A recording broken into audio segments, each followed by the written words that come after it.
इसलिए, और इंदिरा गांधी, और आपको याद दिला दें, अगर 2019 के बाद मोदी को आने का मौका मिला, इंदिरा गांधी से ज़्यादा पावरफुल प्राइम मिनिस्टर कौन होगा? क्योंकि राज्यसभा का समीकरण अपने आप बैलेंस हो जाएगा, वो फेवर में आ जाएगा। तो फिर दोस्तों, जो भी चाहे प्रधानमंत्री वो करे। इंदिरा गांधी ने चुटकी में 42वां संविधान संशोधन किया, 51 आर्टिकल बदल दिए 2 घंटे में। प्रधानमंत्री ऐसा काम कर सकता है दोस्तों? अब बताइए, प्रधानमंत्री शक्तिशाली होना चाहिए, और ये भी बात याद रखनी है, संसदीय शासन में प्रधानमंत्री का चुनाव होता है या लोकसभा सदस्यों का? प्रधानमंत्री लोकसभा का बहुमत का नेता होता है, यही तो प्रधानमंत्री होता है। ये दोस्तों, नारा क्या दिया गया अब की बार? यार, ये अध्यक्षीय शासन का चुनाव है या संसदीय शासन का चुनाव है? और ये पहली बार नहीं हुआ है। इंदिरा गांधी थी, इंदिरा लाओ देश बचाओ। तो सवाल है, आजकल संसदीय शासन के चुनाव अध्यक्षीय मॉडल पे हो रहे हैं। इसका सीधा सा मतलब है, शक्तियां मंत्रिपरिषद में है या प्रधानमंत्री में है। और जब शक्तियां प्रधानमंत्री में हो जाएंगी तो शासन संसदीय होगा या प्रधानमंत्री?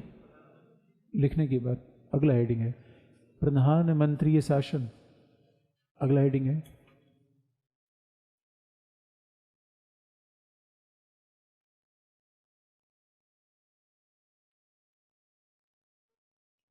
प्रधानमंत्री शासन। अच्छा, प्रधानमंत्री शासन, एक अतीत का एग्जाम्पल बता दो, थोड़ा कंट्रास्ट हो जाएगा, तब आपको लगेगा कि कुछ बड़ी चीज़ है। एक अतीत का एग्जाम्पल आपको बता दें, डॉक्टर मनमोहन सिंह प्रधानमंत्री थे, मानव संसाधन मंत्री अर्जुन सिंह थे। डॉक्टर मनमोहन सिंह जब आरबीआई के गवर्नर थे तो उस समय अर्जुन सिंह मानव संसाधन मंत्री उस समय थे वो।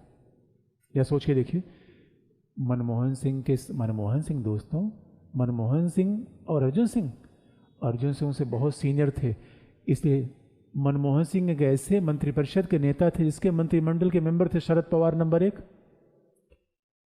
Arjun Singh number 2, Lalu Prasad Yadav number 3। जब ये आते थे, मनमोहन सिंह डर के मारे कुर्सी पर खड़े हो जाते थे। ये प्रधानमंत्री का हाल था।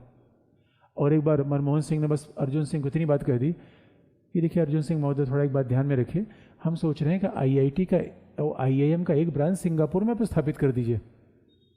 अर्जुन सिंह कहा, मन्नू भाई सुनो, अपना दिमाग अपने पास रखना, दोबारा हमें सलाह देने की हिम्मत मत करना। तुम्हारी हिम्मत कैसी हुई, तुम मुझे बताओगे? उनका बुरा मत मानो। का बुरा मान गया, बैठो उधर। कमाल था यार। इसलिए दोस्तों, मनमोहन सिंह कभी बोल पाए क्या? वो प्रधानमंत्री थे या मंत्री भी थे, इसमें डाउट था मुझे। प्रधान कब थे दोस्तों? और याद रखिए, मंत्री किस बात की शपथ लेता है? पद की भी शपथ लेता है, गोपनीयता की भी। अब मंत्री किस बात की शपथ लेता है आपको जानना चाहिए। मंत्री पद की शपथ लेगा, गोपनीयता के भी, और जैसा मंत्री शपथ लेता है वैसा प्रधानमंत्री शपथ लेता है। कौशिक बासु ने अपनी किताब में लिखा accidental prime minister, accidental prime minister. और कहा जाता है सारा मनमोहन सिंह के डिसीजन पे सिग्नेचर 10 जनपद में होता था। अब सवाल है, राजनीतिक, जब मनमोहन सिंह प्रधानमंत्री थे, राजनीतिक और संवैधानिक शक्तियां बट गई थी। राजनीतिक शक्तियां 10 जनपद में थी, संवैधानिक शक्तियां सेवन रेस कोर्स रोड में। सारी फाइल पे अंतिम मुहर किसकी लगती थी? सोनिया गांधी की। एक्सीडेंटल थे ही दोस्तों, एक्सीडेंटल थे। और मनमोहन सिंह के बाद, ओ माय गॉड, क्या प्रधानमंत्री, एक एकदम रेडिकल चेंज। मनमोहन सिंह जितने कमजोर, मोदी शक्तिशाली। मोदी है शक्तिमान है दोस्तों। इंदिरा गांधी को तो आपने देखा नहीं, इंदिरा गांधी को देखा नहीं है, लेकिन मोदी को आपने देखा दोस्तों। इंडियन हिस्ट्री में इंदिरा गांधी के बाद मोस्ट पावरफुल देखिए दूसरे प्राइम मिनिस्टर का नाम लिया जाएगा तो नाम क्या होगा? मोदी।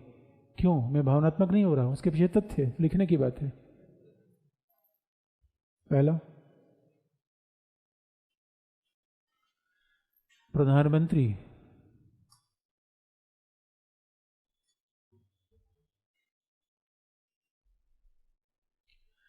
अच्छा अब ये बताइए दोस्तों, विधानसभा चुनाव में प्रधानमंत्री जाने क्या मतलब है? अजीब सा नहीं लगता आपको? मैं विधानसभा चुनाव में मुख्यमंत्री का मसला है और आप देखिए लोकतंत्र में दोस्तों, लोकतंत्र में मोदी की शक्ति है या जनता के द्वारा दी गई मोदी को शक्ति है? बनारस के चुनाव में आखिरी मुद्दे पे स्टार प्रचारक कौन था वहाँ का? यूपी के चुनाव में योगी को जिताने का पूरा श्रेय किसको जाता है? बीजेपी ने चीफ मिनिस्टरियल कैंडिडेट घोषित तक नहीं किया था।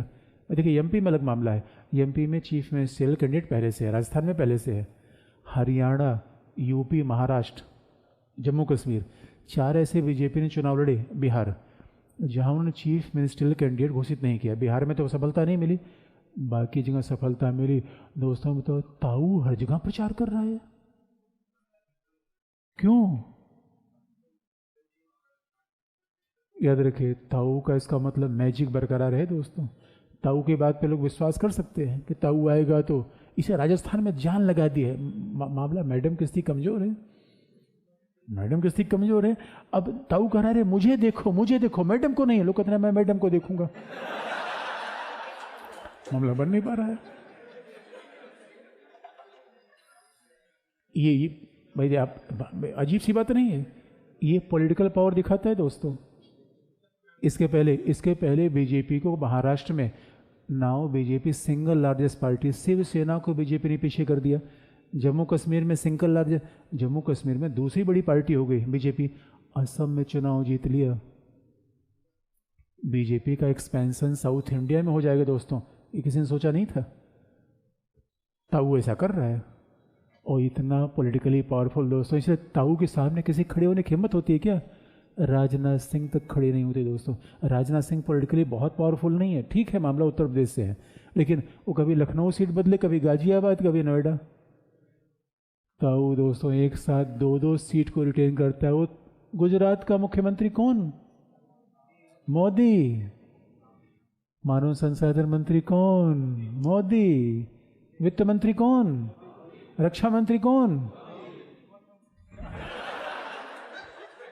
रियली मानिए वन मैन शो है दोस्तों, एक आदमी सारा डिसीजन लेता है। यहां तक कि मोदी ने सारे प्रशासनिक, पहली बार ऐसा, और आईएएस अधिकारियों को सीधा नंबर प्रधानमंत्री ने दिया है, आप अगर किसी मामले पर मंत्री से असहमत होइए तो आप सीधे में फोन करिए। मंत्रियों के, सांसदों को ये औकात नहीं दोस्तों, मंत्री किस खेत की मूली है। एक ही आदमी ताऊ के सामने खड़ा होने की हिम्मत जुटा पाता है, वो भी 2-4 बार एक्सरसाइज करने के बाद, वो हमेशा। और आपको बता दें, आपको अच्छा ये भी याद दिला दोस्तों, अतीत यही बताता है, अतीत यही बताता है जिसने भी पावर कंसंट्रेट किया, जिसने भी शक्ति का संकेंद्रण किया, इतिहास इस बात गवाह है, जिसने शक्ति का संकेंद्रण किया रिवोल्ट हो गया। मोदी को एक बात बचा ले जाती है, मोदी का परिवार से कोई संबंध नहीं है। ये जब मुख्यमंत्री थे उनके भाई बंधु तभी भी वैसे थे और अभी भी वैसे ही हैं। ये बात मोदी को बचा ले जाती है। आदमी सोचता रहता है भूत की तरह काम करता है यार। तो दोस्तों एक बात मोदी को देकर मैं बड़ा इंप्रेस होता हूँ, पता है विदेश यात्रा से 24 घंटे की फ्लाइट से आ रहा है और तुरंत मैदान में खड़ा हुआ, चुनाव के मैदान में वैसे चमक रहा है। हम यहाँ सुबह से शाम तक क्लास लेते, शाम को जाए ऐसे सोते कोई 2-4 लठ मार के एकदम से फ्लाइट कर, हवाइयाँ खिसक जाती है दोस्तों। मैंने कहा यार क्या बात है, 65 साल की उम्र में ऐसा आदमी, एनर्जी, कमाल। याद रखिए ये बात मंत्रियों को पता है, जो आदमी डेड ऑनेस्ट होगा उससे लोग डरेंगे। मॉरल पावर तो उसका हो जाता है, बाकी आप उससे व्यक्ति से सहमत हो सहमत न हो अलग बात है, परिवार से उतना ही दूरी। इसलिए मोदी ने किसी परिवार के मेंबर को टिकट कभी खुद ही नहीं दिया।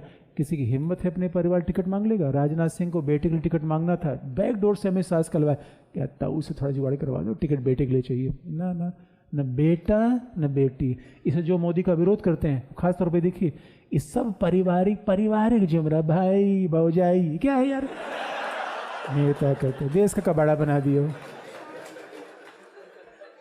प्रधानमंत्री कोई नहीं लाया, ये सही बात है कि दोस्तों, लोग पूरा इकट्ठा हो गए, क्यों? परिवारवाद चलाने के लिए। रियलिटी है और ये मोदी को पावरफुल है। ये जब डेमोक्रेसी में आपको बता दिया, किसी की शक्ति हमेशा नहीं रहती, शक्ति है जनता की, लिखने की बात। अच्छा बाकी कल आप